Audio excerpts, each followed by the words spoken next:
फिर इधर उधर जो है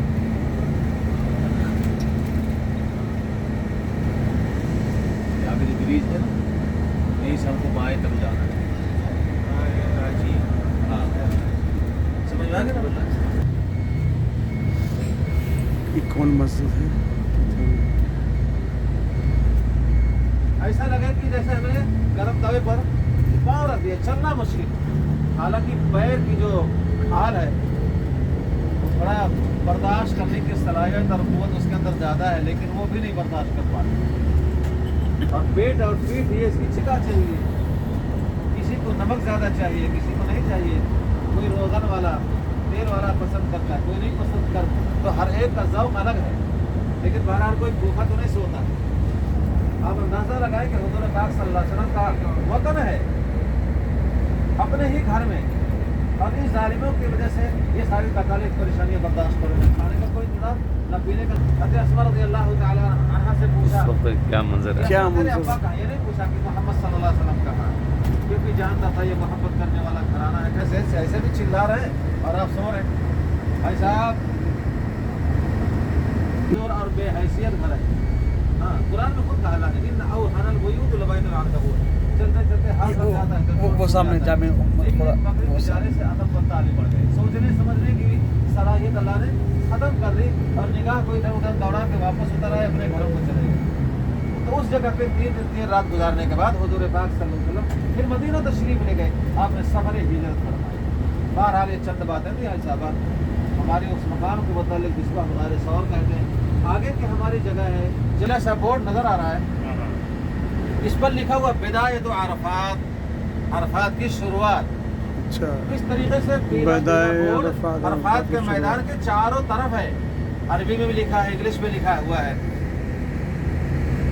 और ये सामने देखें, ये हमारे जो सामने जो दरख्त सब नजर आ रहे हैं, ये जाली देखें, जाली अली साहब जाली देखें, ये मोटी मोटी जाली नजर आ रही है।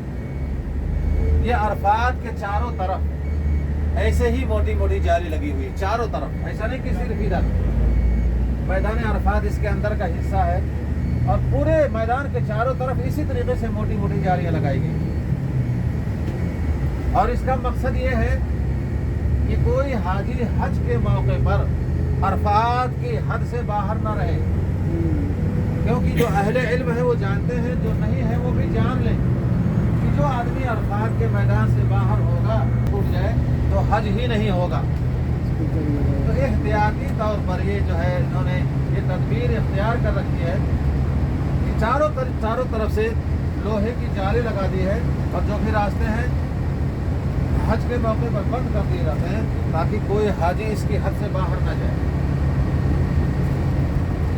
और हाजी साहब ये इतना बड़ा रुकन है कि हाजी चाहे कितना ही बीमार क्यों ना हो, उसको इस मैदान में पहुंचाया जाता है एम्बुलेंस के जरिए से। मान लीजिए वो ऑक्सीजन पर है तो भी उसको पहुंचाया जाएगा कि ये जो रुकन है ये ना छूटने पाए। बाकी अगर छूट रहा है तो कोई बात नहीं, उसके अदायगी की दूसरी शक्ल है, लेकिन ये छूट गया तो इसके तकमील की कोई दूसरी शक्ल नहीं है। इसलिए हर हाल में इस मैदान में अरफात के मैदान में पहुंचाया जाता है। के मैदान में ठहरने का नाम हज है। इतना बड़ा रुकन है कि यहाँ आएगा तो हज होगा, ये नहीं यहाँ नहीं आएगा तो हज ही नहीं होगा। सारी मेहनत और मशक्क़त इंसान की बर्बाद है। इसीलिए हज के मौके पर जितने भी रास्ते हैं सब बंद कर दिए जाते हैं। 2-4 रास्ते खुले रहते हैं और उस पर भी हुकूमत का अमला रहता है। जो एक मरतबा चला गया बाहर नहीं आने देते। तो बहरहाल इस मैदान में भाई साहब देखें, ऐसा लगता है जैसे बागीचा है पूरा। देखें कितनी हरियाली है। हालांकि इस पर पूरे साल मेहनत की जाती है, क्योंकि ये ज़मीन जो है ना, ये है खुश्क ज़मीन है, इसके नीचे पानी नहीं है। वादी गैर ज़ीज़रा है, पानी नहीं है यहाँ पर। तो जब पानी नहीं है हाजी साहब तो ये दरख्त कैसे चले गए, तो सूख जाएगा, ख़त्म हो जाएगा। यहाँ के पहाड़ को भी एक निगाह डालें, पहाड़ पर कोई सब्ज़ा नज़र नहीं आता है। ऐसा लगता है जैसे आग लगी हुई है, सब जल के खाक हो गए। तो इसके लिए पूरे साल इसकी देखभाल की जाती है, पानी डाला जाता है ताकि ये सूखने ना पाए। अच्छा, इसका मकसद क्या है? हज के मौके पर बैरून ममालिक, इंडिया, पाकिस्तान, दूसरे मुल्कों से जो अहबाब आते हैं वो तो खीमे में होते हैं। خیمے میں AC لگی ہوتی ہے, کھانے پینے کا ہر چیز کا بندوبست ہوتا ہے. لیکن جو ملک عرب کے اندر ہوتے ہیں بہت سارے ورکر جو کام کرنے والے ہیں, انڈیا کے, پاکستان کے, دوسرے ملکوں کے, ان کی تنخواہ کتنی ہوتی ہے؟ 1500 2000 ریال. اب اتنا اگر وہ لگا دیے تو ایک مہینے کی سیلری تو ان کو چلی گئی. جی تو وہ کہتے بھائی ہم کو اجازت مل جائے بس یہی کافی ہے, اور ہم یوں ہی ادھر ادھر کھڑے ہو کر کے وقت گزار لیں گے.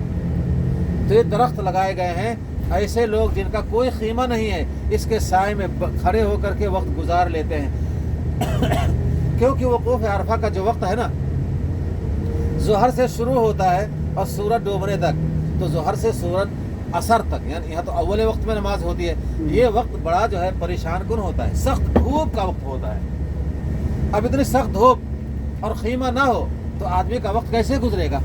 تو اسی درختوں کے سائے میں کھڑے ہو کر کے ادھر ادھر گزار دیتے ہیں.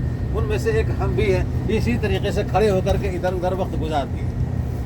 اور سورج جب ڈوب جاتا ہے اس کے بعد حاجیوں کو اجازت ہوتی ہے اب یہاں سے جاؤ. تو بہرحال یہ جو عرفات کا میدان ہے اس میں دو چیزیں ہیں ایسا, دو چیزیں. عرفات کے میدان